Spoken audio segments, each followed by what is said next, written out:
Welcome into this special web edition of Cuse Countdown here at the Mello Center. I'm Heather Prusak alongside my analysts Weston and Bobby Krivitsky, and here we're talking about SU and Louisville. SU now taking on the new #1 team in the country, and SU's had some struggles against the top team in the land, 3-7 all time. Yeah, but the last 4 times have all come against UConn. They lost the most recent one.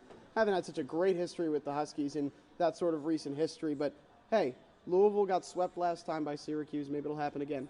Yeah, I think it speaks to what a strong conference the Big East has been throughout history, that the last 4 times they've played, it's been a #1 seed coming from the Big East. So it shows how strong of a conference it's been, and it's going to be a shame to see the Big East come down. Well, last week against Villanova, SU got some disappointing news. The team heard that James Southerland will not be playing because of eligibility issues. And guys, what did you see from the team, even though they didn't have Southerland? Well, Jeremy Grant looked great, particularly in the first half. He was really aggressive on the offensive glass, had a really nice first half, and then Trevor Cooney, who looked brutal for most of the game, came up clutch with 2 big threes. Yeah, for most of the game it was a defensive struggle, and you could see how much Southerland's absence was waning on Syracuse. But then Trevor Cooney stepped up, which was huge for this team, and had 2 big threes, as well as you mentioned the play of freshman Jeremy Grant. So guys stepped up in the end and were able to help Syracuse pick up an important Big East victory. Well, now let's take a break from the Big East and go over to the national picture.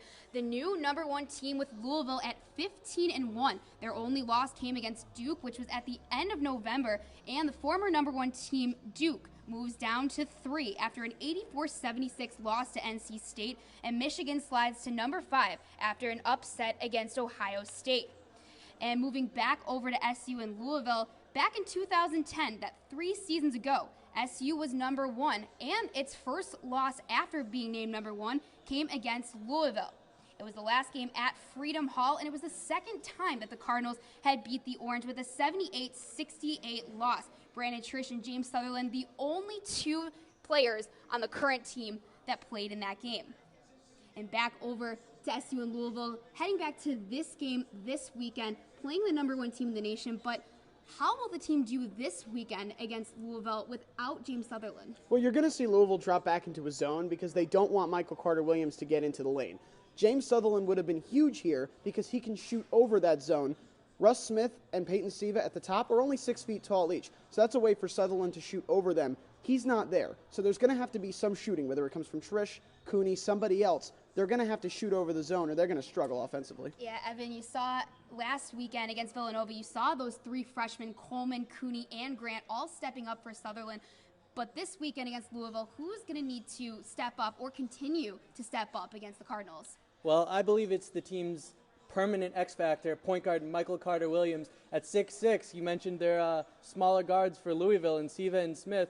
He's got to be able to shoot over the top and find a way to penetrate and get through to create opportunities and open looks for other players. Now, guys, let's head over to the matchup. What's your X factor? What's the one thing that you're looking at that could make a huge impact in this game? Louisville point guard Peyton Siva. He reminds me a lot of last year's point guard for Syracuse, Scoop Jardine. Prone to some mistakes, but a creator and a catalyst. As Peyton Siva goes, so does Louisville.